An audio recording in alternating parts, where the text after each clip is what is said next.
En manchette aujourd'hui, les grandes orientations dévoilées pour la fusion du diocèse de Rwanda et d'Amos. Et Rwanda dans le New York Times. Le TVA Nouvelle Midi commence maintenant.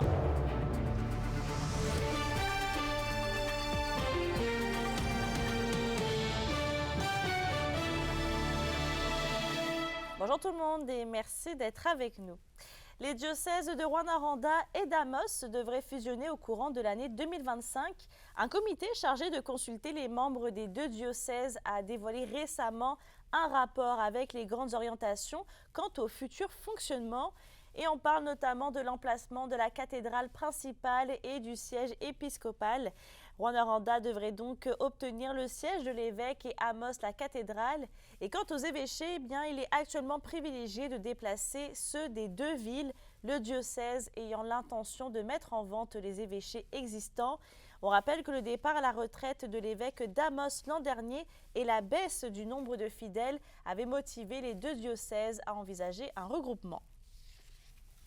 La question du jour TVA, une présentation de Mobilier Bélan qui vous offre depuis plus de 50 ans un service de qualité et un grand choix de matelas mobilier électro au prix compétitif que vous recherchez. À la question du jour, on vous demande, accordez-vous de l'importance au patrimoine religieux de la région?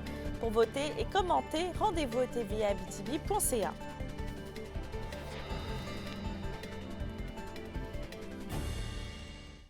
Rwanda pourrait rejoindre près de 19 millions de citoyens américains ces jours-ci. La ville et la directrice générale du Centre local de développement, Marie-Ève Mignot, figurent dans un article du New York Times. Elle est parmi un groupe de personnes qui a été interviewé à l'automne 2023 par Norimitsu Onishi, qui est correspondant du quotidien des États-Unis pour le Canada. Madame Mignot a été interrogée dans le cadre d'un dossier sur l'immigration africaine à Rwanda et la contribution des travailleurs étrangers à la vitalité de la communauté. L'article a paru dans l'édition papier du 30 mars dernier. Dans un autre dossier, la ville de Val-d'Or a octroyé un contrat à une firme spécialisée pour analyser le potentiel en eau potable dans la moraine d'Arikana. Et on rappelle que l'an dernier, à pareille date, la municipalité avait demandé au ministère des Ressources naturelles et des Forêts un moratoire sur l'émission de nouveaux permis d'exploitation de gravière dans le secteur du chemin de Baie-Carrière. Cette demande avait d'ailleurs freiné le projet de la compagnie Construction Norascon qui souhaitait obtenir un bail d'exploitation pour une nouvelle gravière dans ce secteur. Et à ce jour, la ville de Val-d'Or est toujours persuadée qu'elle doit protéger le potentiel aquifère, alors que de son côté, Norascon assure que son projet n'est pas susceptible de contaminer les eaux.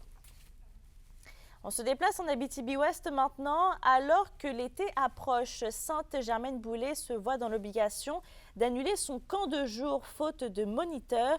Alexandre Cabana s'est penché sur l'état des camps de jour dans la région.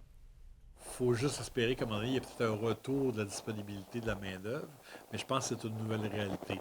Si la fin de la pandémie a certainement renforcé l'engouement des parents à inscrire leurs enfants au camp de jour, trouver des moniteurs pour répondre à la demande demeure l'éternel cheval de bataille des camps de jour dans la région. C'est sûr qu'au niveau salarial, on essaie un petit peu de bonifier notre offre.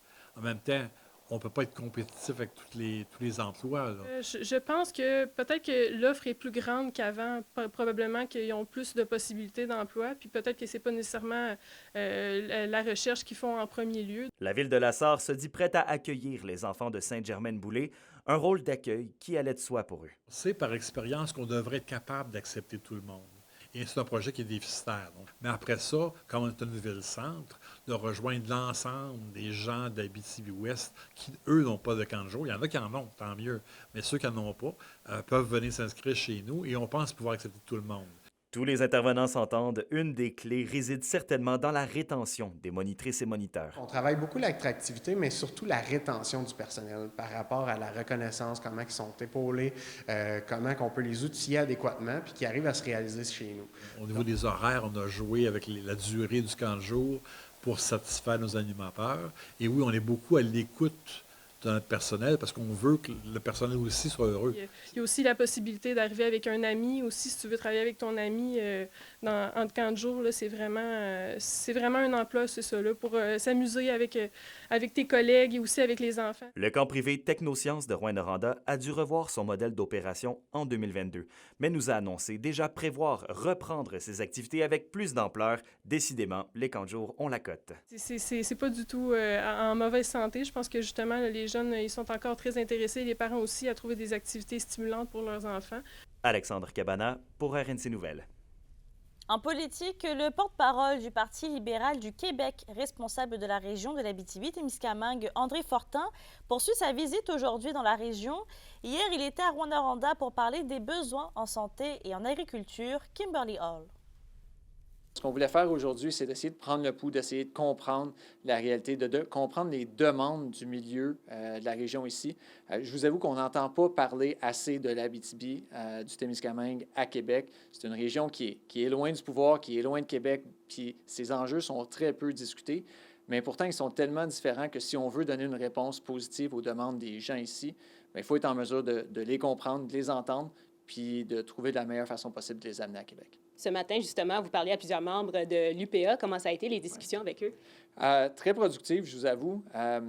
L'an dernier, là, vous avez vécu une grande sécheresse dans la région ici, ce qui est tout le contraire du reste du Québec. Les demandes par rapport au changement à la financière agricole ne sont pas les mêmes ici. Alors, si on veut être en mesure de vraiment comprendre la réalité de ce que vous avez vécu l'an dernier, mais ce que d'autres régions pourraient vivre cette année, bien, il faut l'entendre de la bouche des producteurs. Puis moi, j'ai entendu énormément de bonnes idées aujourd'hui là, qui vont me permettre, moi, de continuer à parler de la crise agricole, mais de le faire avec une meilleure compréhension de la réalité ici en Abitibi. Il faut adapter nos programmes pour qu'on soit capable de dire, OK, bien, cette année, ça ne marche juste pas, là, on va le faire différemment. Puis c'est un peu ce qu'on demande au ministre de l'Agriculture, c'est de dire, ça presse, il faut le faire, il y a une autre année qui s'en vient, on ne sait pas si elle va être désastreuse, celle-là aussi, mais on ne peut pas se permettre une autre année dans la même façon de faire qu'on a toujours eu. Je pense maintenant à la FIC CISAT en région. Oui. Donc, qu'est-ce que vous avez de planifié comme discussion avec eux? Bien, moi, ce que j'aimerais savoir, c'est qu'est-ce qu'eux voient, parce qu'on entend du gouvernement, honnêtement, ce qu'on entend du gouvernement, c'est que ça va bien, il n'y en a pas trop d'enjeux en santé, les services sont donnés, puis des fois, quand il faut annuler un service, ce qui commence à être fait de plus en plus souvent, bien, on redirige le patient vers Montréal. Mais moi, personnellement, je pense qu'il n'y a rien de pire pour un patient que de devoir quitter sa région pour avoir une chirurgie, surtout si ce n'est pas une chirurgie, par exemple, ou un service qui est vraiment ultra spécialisé. Ça se peut qu'on doive sortir de la région pour quelque chose d'ultra spécialisé, mais pour des choses de tous les jours, pour des choses qu'on s'attend à voir, des soins de cancer, par exemple, on s'attend à pouvoir obtenir ces services-là chez nous, mais pour ça, ça nous prend une main-d'œuvre qui est en nombre suffisant, qui est qualifiée pour le faire. Et j'espère qu'on s'en va dans une direction où on peut retourner des services à la population plutôt que d'en enlever. Moi, la grande réorganisation de Santé Québec, où toutes les décisions sont prises à partir de Québec, ça soulève un énorme drapeau rouge. Alors, j'ai hâte d'entendre ce que les représentants de la FIC ont à nous dire là-dessus. Merci beaucoup pour votre visite aujourd'hui. C'est un plaisir. Merci. Et c'est ce matin à l'Agora des Arts que se tenait le lancement de la toute première Nuit blanche du Vieux-Noranda sous le thème « D'où l'on vient, où l'on va ». L'événement rassembleur et festif se déroule le 20 avril prochain et c'est une initiative de l'unité d'enseignement et de recherche en création et nouveaux médias de l'Université du Québec en Abitibi-Témiscamingue. Plusieurs lieux seront ouverts jusqu'aux petites heures, dont le Petit Théâtre du Vieux-Noranda, l'Écart, l'Ivresse et la Punk House. La mission première de l'événement est de rassembler, mais aussi de rendre accessibles les lieux culturels du quartier du Vieux-Noranda pendant toute une nuit. Bien, les projets étudiants se développent dans le cadre d'un programme là, de maîtrise qui se déroule sur 2 ans. Donc, c'est plusieurs mois, plusieurs trimestres consacrés à ces projets-là qui sont présentés en fin de parcours. Il y a aussi des ateliers de réflexion qui ont été mis en place dans le contexte de d'autres cours au baccalauréat. On travaille aussi étroitement avec l'Agora des Arts pour développer ce projet-là, faire de l'endroit ici aussi le lieu fort, le point de départ.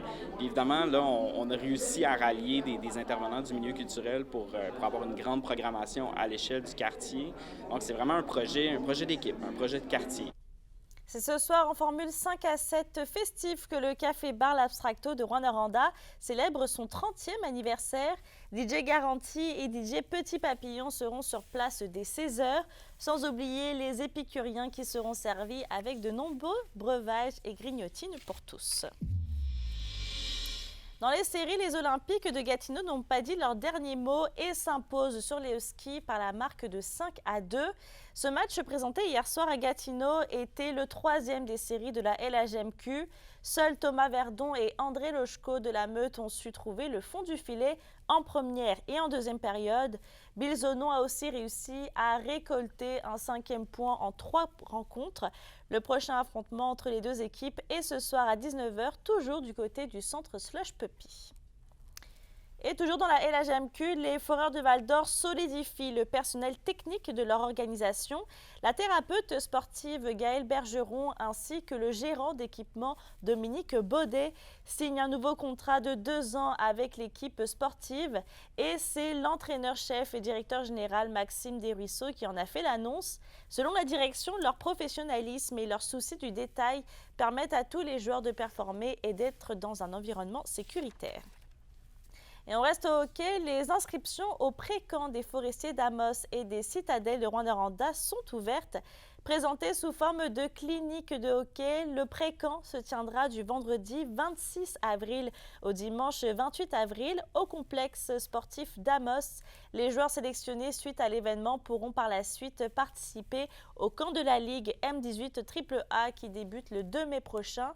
Les joueurs désirant jouer M18 3A ou M17 3A doivent obligatoirement faire le pré-camp car les camps de sélection sont sur invitation seulement. Les jeunes joueurs intéressés ont jusqu'au 21 avril pour remplir le formulaire d'inscription affiché sur les sites internet des deux organisations. Et à la météo, le soleil d'hier laisse place maintenant à de la pluie mêlée à de la neige sur tout le territoire aujourd'hui. Il fera un maximum de 4 et 2 degrés. Pour ce soir et cette nuit, c'est la même tendance qui continue dans la région. C'est de la pluie intermittente qui devrait se changer en neige vers minuit et il fera un minimum de -1 degré et de 0. Avant de se quitter, depuis hier, les tarifs des bornes rapides du circuit électrique ont été ajustés. Le but est d'offrir une tarification beaucoup plus équitable. On expliquera évidemment tous les détails ce soir. Sur ce, je souhaite passer une belle journée et on se retrouve tout à l'heure.